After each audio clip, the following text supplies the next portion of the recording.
Bonjour à toutes et tous, bienvenue dans les coulisses du Grand Lyon. Mon invité du jour, Pascal Blache, bonjour. Bonjour. Vous êtes le maire du 6e arrondissement. Alors vous avez connu un mois assez difficile, ça s'est un peu calmé avec les vacances, mais vous avez ciblé, notamment dans un communiqué la semaine dernière, un 6e qui était, selon vous, la cible d'attaque. Qui a pu assister à des scènes de guérilla urbaine. Le 6e, c'était Khartoum pendant la manif, pendant la contestation de la réforme des retraites. Pas loin, oui. Effectivement, une violence extrême, complètement en dehors d'une manifestation organisée notamment pour la loi retraite. Donc avec des groupes qui arrivaient pour en découdre, pour casser, dans l'espace public, des abribus, les poubelles, mettre feu aux poubelles, crever des pneus de voiture. Oui, effectivement, de la guérilla urbaine. Les termes ont un sens. Quand on voit ce qui se passe effectivement à Khartoum, en Ukraine aujourd'hui, la guérilla, ça peut être un peu autre chose de ce qu'on a vu dans le 6e, non? Oui, en fait, on n'est pas habitué, c'est ça, il y a le décalage. Nous, on est habitué à ce qu'il y ait une règle qui s'organise depuis longtemps. Alors, effectivement, la règle a peut-être un peu bougé, parce que moi, je me suis retrouvé pendant 10 jours sans message du maire de Lyon. Hein. Je rappelle que je ne suis que le maire d'arrondissement, avec peu de compétences. Sans message de l'adjoint à la sécurité non plus, heureusement. Donc, j'avais la préfète qui m'indiquait systématiquement ce qui allait se passer, combien il y avait de manifestants, où étaient les risques de casse. Oui, on a assisté à des scènes de guérilla urbaine sérieuses. Hein. Il y a eu de la violence, il y a eu des équipes organisées qui sont allées piller dans des magasins, casser des magasins. Je ne vois pas bien ce que ça a comme rapport avec la retraite. Et puis, On pensez notamment au magasin Nespresso dans le 6e. Oui, Nespresso, ça a été une organisation symbolique. Hein. C'est parce que c'est une entreprise dont la marque est mondiale. Et donc ça justement, ça permet de tout casser, non seulement de casser, mais de voler aussi, de piller, d'emmener du matériel. Voilà, les gens ont eu peur, les habitants ont eu peur, et ils ont raison, parce que en plus, on a fait de la casse dans l'espace public. Hein, les abris de bus, ça a un coût hein, pour la collectivité, les sucettes de coûts. Enfin, ouais, on a vraiment vécu une période extrêmement violente, avec une violence qui est très très légitimée, et notamment avec beaucoup de jeunes qui ont le sentiment que c'est comme ça qu'il faut que ça se passe. Après, on parle de quelques dizaines, voire quelques centaines de jeunes à certains moments. À certains moments, plus. Quand il y a eu la descente imprévue, l'agglomération de plusieurs groupes de jeunes de la mairie du 1er arrondissement, on a commencé à brûler la porte de la mairie et qu'on a commencé à voir s'agglomérer, ils étaient à peu près 800. Et c'est pas un décompte, c'est un vrai décompte. 800, pas forcément tous violents. Quelques dizaines de violents dedans, mais beaucoup de jeunes qui suivaient ça. Là, en l'occurrence, c'était le soir, c'était la nuit. Ils étaient tous cagoulés avec, voilà, c'est leur petite guérilla. Ils sont quand même allés casser, brûler des voitures, crever des pneus. Quel intérêt de faire ça? Je rappelle que c'est la collectivité qui finance tout ça. Vous, le reproche que vous faites à Grégory Doucet aujourd'hui, c'est de ne pas avoir été présent. Non, mais en fait, je n'étais pas habitué comme ça.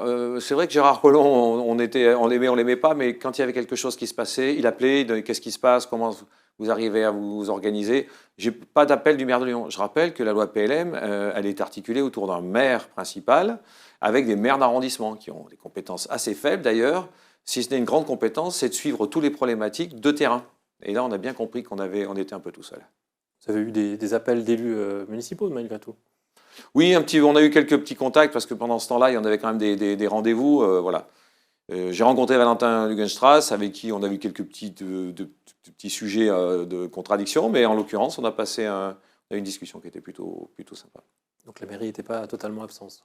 Ben, écoutez, je ne sais pas, mais c'est le maire de Lyon, c'est l'adjoint à la sécurité qui, a priori, devrait nous faire un petit signal. La semaine dernière, vous aviez demandé une réunion avec le maire de Lyon, les maires d'arrondissement, la préfecture, et elle n'a pas eu lieu. Non. De ce qu'on comprend. Vous espérez toujours que ça ait eu lieu ou c'est plus la peine aujourd'hui? Oh, c'est plus la peine. Enfin, pour le moment, je souhaite que la casse et des exactions qui ont eu lieu s'arrêtent déjà. D'abord pour apaiser la population. Parce qu'on voit ça un peu de loin. Nous, on n'est pas détachés, on est dedans. Mais les gens qui vivent de la violence à côté de chez eux, on brûle des poubelles, on casse des voitures en pleine nuit. Ouais, on n'est pas à Khartoum, non, c'est sûr. Une grande manifestation qui est prévue la semaine prochaine pour le 1er mai, organisée à l'appel des syndicats. C'est un événement que vous redoutez dans le 6e arrondissement ou au contraire, la présence des syndicats vous rassure? Normalement, la présence syndicat devrait nous rassurer, puisqu'en fait, c'est une manifestation habituelle, une date anniversaire qui a vraiment une vocation. Maintenant, à savoir si on n'aura pas des groupes extérieurs qui viennent en découdre. On verra. Un mot sur, le bilan en matière de sécurité des écologistes. Vous avez commencé à en dire un mot déjà. On a eu avant les vacances un audit sur la vidéosurveillance qui conclut que la ville est bien dotée, qu'il y a peut-être un peu trop de caméras, en tout cas des caméras qui sont inutiles, notamment à la Cité internationale, qu'il mériterait d'être redéployées dans d'autres quartiers. Est-ce que vous y êtes favorable? Moi, je pense on est sous-équipé de manière très très forte, parce qu'en fait, la vidéoprotection, c'est quand même une protection pour la population. Bon, c'est toujours pareil. Alors, il y a un dogme, hein, on veut pas de vidéoprotection parce qu'on va nous surveiller, et puis on en veut parce qu'il va falloir se sécuriser. Je crois que c'est une erreur. Je crois qu'effectivement, c'est pas la panacée de tout, mais aujourd'hui, vu ce qui se passe dans l'espace public, vu ce qui se passe dans cette société, je pense qu'aujourd'hui, il faudrait déployer rapidement et de manière sérieuse de la vidéoprotection de manière beaucoup plus étoffée dans la ville. Le fait que celles qui sont installées aujourd'hui à la Cité internationale ne servent que pour leur entretien, en fait, en réalité, une fois par mois, pour s'assurer qu'elles fonctionnent encore, est-ce que ça ne justifie pas de les déplacer? Si. Non, mais moi, je vais vous mettre à l'aise. Hein. Les caméras de la Cité internationale sont pas très utiles. Il y a autant de caméras à la Cité internationale que dans le reste de l'arrondissement. Donc ça ne sert à rien. On devrait les déplacer pour les replacer dans des endroits utiles, mais on devrait aussi renforcer un peu plus le schéma de vidéoprotection. Et on voit que dans les mairies où il y a de la vidéoprotection, il y a moins de problèmes, il y a moins de casses et il y a plus de résolution d'enquête. Plus largement, sur la question de la sécurité, vous avez le sentiment que les écologistes se sont mis à faire le boulot? Ça va pas très vite. Je pense que c'est pas.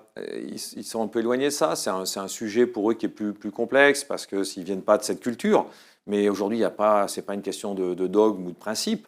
Aujourd'hui, quand on est élu, on est là pour protéger la population. Et aujourd'hui, on est dans un temps où il faut protéger la population. Et on l'a vu pendant la partie des manifestations qu'on a connues pendant 15 jours.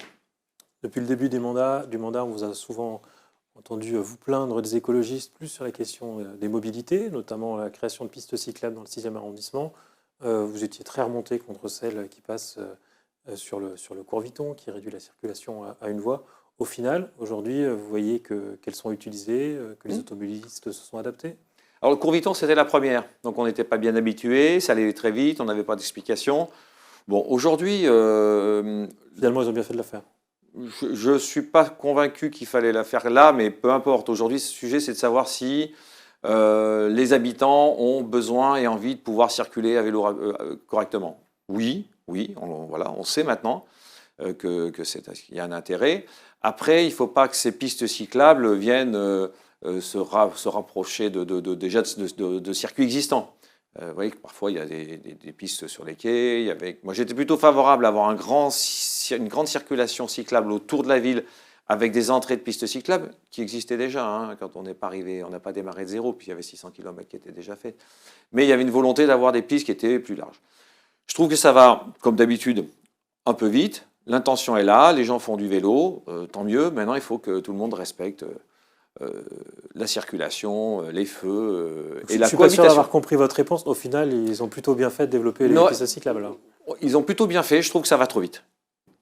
Voilà. C'est toujours pareil, l'intégration. Quand vous bloquez un pont, comme aujourd'hui, là, je viens vous voir, vous ne pouvez pas circuler, effectivement, ça va un peu vite. Un mot sur les prochaines municipales. Grégory Doucet a déjà annoncé qu'il se représenterait. Est-ce que vous, à la mairie du 6e, vous représenterez? Moi, je ne suis pas du tout dans cette séquence. Pour l'instant, je m'occupe de mon arrondissement, je suis conseiller de la métropole et il y a déjà pas mal de choses à faire et à soutenir. Donc, tout ça est bien trop tôt et on verra dans quelques temps. C'est que vous avez répondu favorablement à l'appel de Yann Cuchera à une grande alliance contre les écologistes qui irait de LR jusqu'à David Kimmelfeld. Enfin, David Kimmelfeld, sur ce plateau, juste avant les vacances, a déjà répondu fermement non. Il ne voyait pas comment se rapprocher d'un Pierre Oliver. Alors, aujourd'hui, je pense qu'il n'y a pas... Moi, je pense qu'aujourd'hui, si vous voulez, on est dans une situation, pour le moment, à l'instant où on se parle, on verra ce qui se passe dans quelques années, il y a deux solutions. Soit c'est les Verts et leurs amis et les autres, très compliqué, parce qu'en fait, on se retrouve avec deux camps qui ne sont pas clivés politiquement. Donc très compliqué, mais est-ce qu'il y a d'autres solutions? Et aujourd'hui, est-ce que la métropole, qui a une compétence très supérieure, va pas prendre une main plus forte sur la ville, ce qui commence à se passer un petit peu aujourd'hui. Donc du coup, on verra politiquement dans quel camp on veut jouer et dans quelle structure. Mais la grande alliance que vous appelez de votre vœu semble mal se dessiner pour l'instant. Ah, mais moi, je n'appelle pas de mes vœux. Pour l'instant, j'ai dit que j'étais d'accord pour qu'on fasse une alliance contre tout grand mouvement écologiste qui décide de ne pas jouer avec nous. C'est tout. On en est là. Pascal Blache, je vous remercie. Et puis moi, je vous dis à demain pour une nouvelle émission des coulisses du Grand Lyon.